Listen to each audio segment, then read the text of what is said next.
In the year 1900, a small boat crewed by Greek sponge divers was making its way home. They were tough, hardened men, accustomed to one of the most dangerous professions in the world. As they sailed through the Aegean Sea, a violent storm descended upon them, forcing them to take shelter near the remote and rocky island of Antikythera. While waiting for the storm to pass, one of the divers decided to make an exploratory dive, hoping to find new sponge beds. But when he was pulled back to the surface, he was trembling and incoherent, babbling about a horrifying sight on the seafloor, a heap of rotting corpses and decaying horses. The captain, thinking the man had lost his mind from the pressure, dived down himself to verify the claim.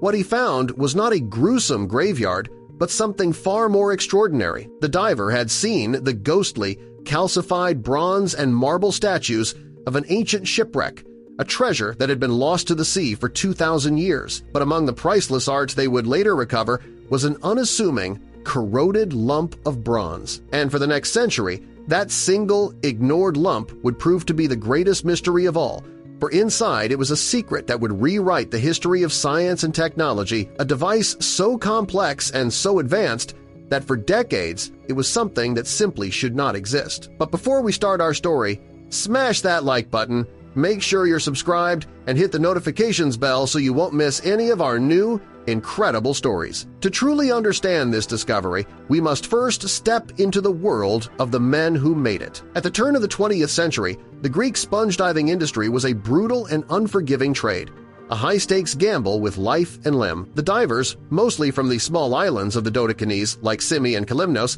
were a special breed of men. From a young age, they learned to work on the sea, and the best among them became divers. The work was perilous. By the year 1900, a new technology had arrived, the scaphandro, the standard diving suit. It was a terrifying piece of equipment consisting of a heavy brass helmet, a thick waterproof canvas suit, and weighted boots. Air was supplied from the boat above via a long, fragile hose connected to a manually operated air pump. It was clumsy, dangerous, and a diver's life was completely in the hands of the crew above, who had to maintain a steady, rhythmic pumping, hour after hour. Decompression sickness, known as the bends, was a constant, crippling threat that paralyzed or killed countless divers. These were not treasure hunters. They were laborers, risking their lives every day for a meager living harvested from the seabed. Our story's protagonist is one such man, a respected captain named Dimitrios Kontos. In the spring of 1900, he was leading his crew of simian divers back home after a long season of sponge harvesting off the coast of North Africa. His ship was a small sailing vessel named the Euterpe.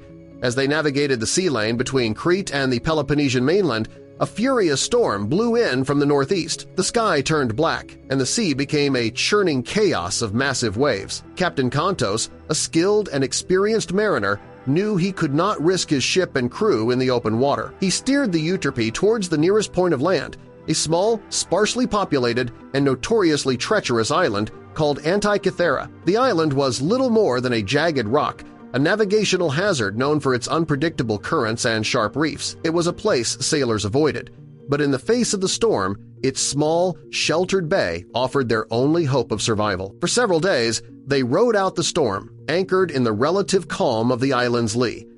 The men were restless. One of them, a diver named Elias Stadiatis, grew impatient with the waiting. He suggested to Captain Kontos that while they were stuck there, he might as well make a dive to see if there were any valuable sponge beds in this uncharted water. The captain agreed. Stadiatis donned the heavy scaphandro suit. The brass helmet was screwed into place, and he was lowered over the side, descending into the clear blue water. The crew on deck began the monotonous, life-sustaining rhythm of the air pump, but just a few minutes later, they received a frantic tug on the signal rope, the universal sign for a diver in distress. They frantically began to haul him up. When his helmet broke the surface and was removed, Elias was pale and trembling, his eyes wide with terror. He was not injured, but he was babbling incoherently about a horrifying sight he had seen below, at a depth of about 45 meters, 150 feet. He spoke of a field of dead, naked people and rotting horses scattered across the seabed. Captain Kontos was a practical man. He suspected that Stadiatis had likely suffered from nitrogen narcosis, a common affliction at that depth that can cause hallucinations and altered mental states. He dismissed the story as a pressure-induced delusion, but, to be certain, he decided to dive himself. He put on the heavy suit and descended into the water, following the anchor line down. As he reached the seafloor, his own eyes widened in disbelief. Elias had not been hallucinating, but what he had seen were not bodies. They were statues. Dozens of them, beautiful, life-sized bronze and marble statues of men, women, and horses, scattered amongst the wreckage of an enormous ancient ship. The rotting flesh was the green patina and thick marine incrustation covering the 2,000-year-old bronze. Captain Contos had stumbled upon an ancient Roman treasure galleon. This was a discovery that would make them rich beyond their wildest dreams. Recognizing the immense historical and financial importance of their find, Captain Contos acted honorably. Instead of attempting to plunder the wreck themselves, he sailed directly to Athens to report the discovery to the Greek authorities.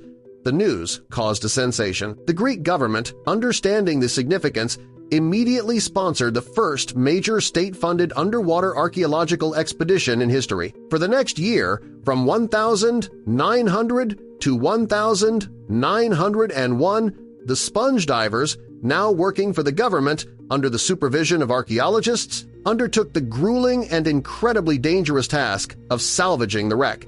The conditions were appalling. They were working at the absolute limit of what their primitive diving equipment could handle. The weather was often terrible, and the deep currents were treacherous.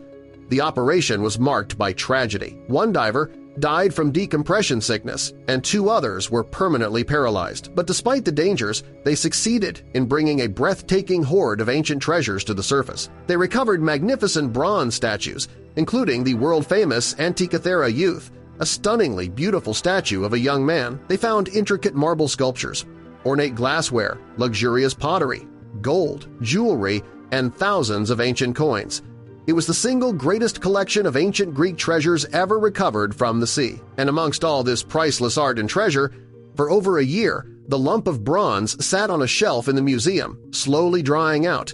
Then, on May 17, 1902, something unexpected happened. The corroded outer layer, stressed by the change in environment, spontaneously cracked and fell away. A young archaeologist named Valerio Stace was walking through the storage area when he noticed the fractured object. He picked it up and peered at the newly exposed interior. He was not looking at solid bronze or rock. He was looking at a complex, intricate system of perfectly meshed gears. There were dials, pointers, and small plates covered in faint. It looked like the inside of a highly sophisticated clock, but it had come from a shipwreck that had sunk in the unassuming BC. According to the entire history of technology, as it was understood in 1902, nothing of this mechanical complexity should have existed for another 1,000 years, at least. The gears were a level of sophistication that was not thought to have been achieved until the great astronomical clocks of medieval Europe in the 14th century. Stace had just discovered the wreck's true treasure. It wasn't the beautiful statues, it was this single, unassuming lump of bronze. He had found a device that would challenge everything we thought we knew about the ancient world. The initial reaction to Valerio Stace's astonishing claim in 1902 was one of widespread disbelief and dismissal. The academic community, which had been celebrating the recovery of the magnificent bronze and marble statues, was not prepared for this. The idea of a complex geared machine from the unnest century BC simply did not compute with the established understanding of ancient history.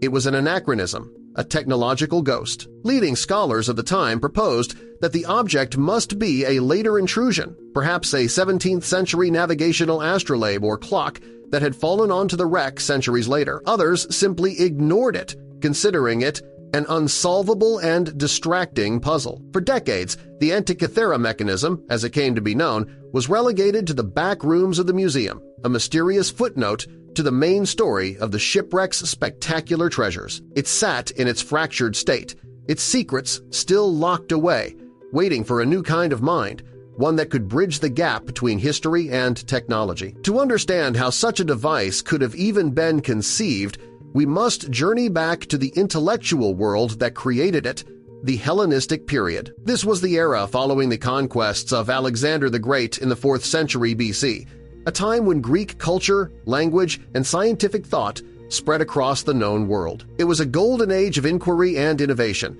centered in great hubs of learning like the Library of Alexandria in Egypt and the Island of Rhodes.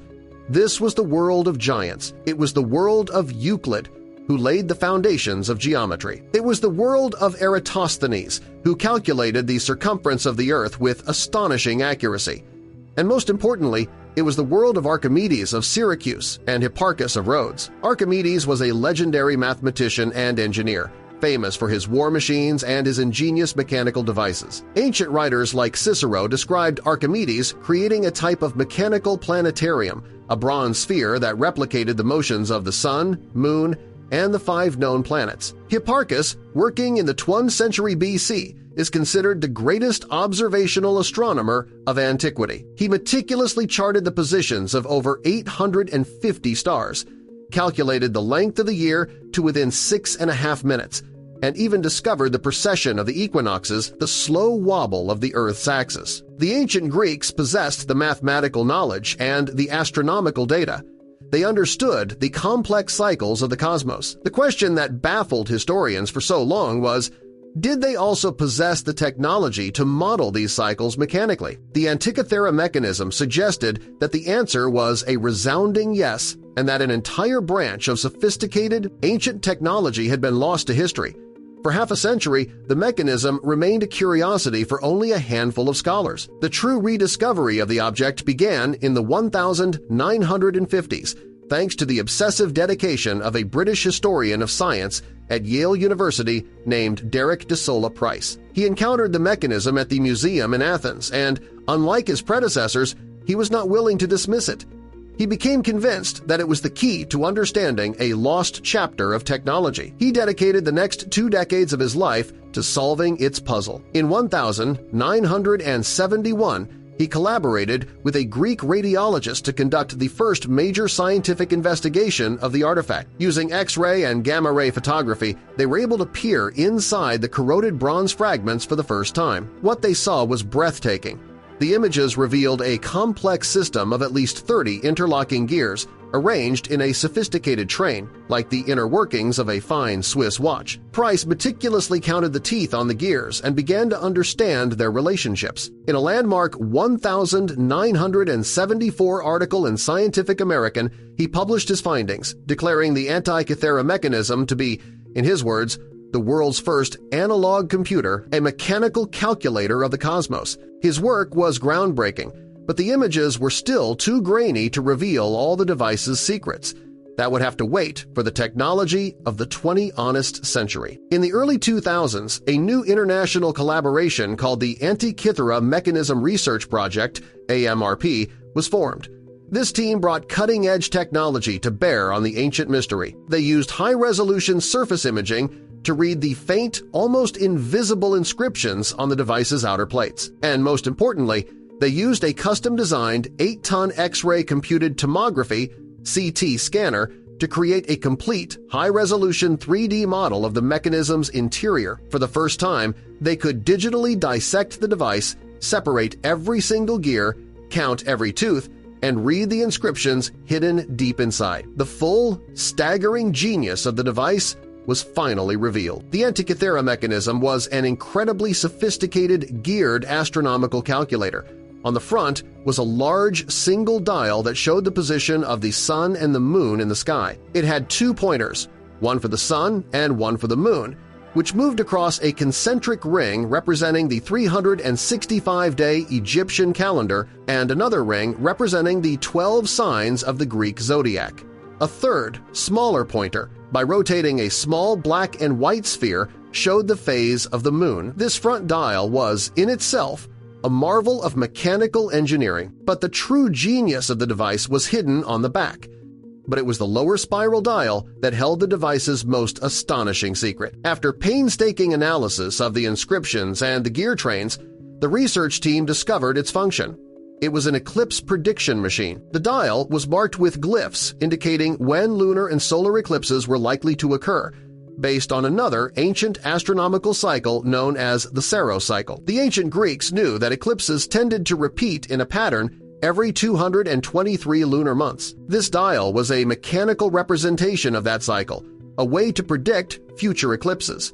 And hidden within this eclipse predictor was the most sophisticated feature of all. The ancient astronomers knew that the Moon's orbit around the Earth is not a perfect circle, it's an ellipse. This means the Moon sometimes moves slightly faster and sometimes slightly slower in its journey across the sky. To account for this anomaly in the Moon's orbit, the Greek engineer who designed the mechanism used an ingenious pin and slot system. A pin on one gear moved within a slot on another, causing the second gear to subtly speed up and slow down, perfectly mimicking the variable motion of the Moon. This level of mechanical sophistication, this ability to replicate a complex astronomical anomaly with gears, was a level of genius that was not seen again in the history of technology for over 1,000 years. The full picture was now clear. The Antikythera mechanism was a portable, hand-cranked mechanical cosmos. By turning a knob on its side, the user could set it to any date, past or future, and the pointers would move to show the exact positions of the Sun and Moon, the phase of the Moon, and predict potential eclipses. It was a sophisticated astronomical computer, a textbook of celestial mechanics written in bronze. The shipwreck it was found on was likely a Roman merchant vessel, carrying a hoard of looted Greek treasures back to Rome, possibly for a triumphal parade for Julius Caesar. The ship sank in a storm around 65 BC, taking its incredible cargo with it. The discovery and eventual deciphering of the Antikythera mechanism has fundamentally changed our view of the ancient world. It proves that at least some ancient Greek engineers possessed a level of mechanical and technological prowess that was far more advanced than was previously thought possible, a level of sophistication that was then lost to the world for over a millennium during the turmoil of the fall of Rome and the subsequent Dark Ages. It represents a lost branch of technology, a hint of a world where science and engineering had reached a peak that would not be reached again for 14 centuries. The story of the mechanism is a journey of discovery that spans millennia, from the brilliant, unknown Greek genius who designed it, to the brave sponge divers who found it, to the dedicated scientists who finally unlocked its secrets. It is a profound and humbling reminder that the past is full of wonders we are only just beginning to understand, and it leaves us with a tantalizing and unanswerable question: what other marvels of lost knowledge still lie waiting in the dark, silent depths of the sea?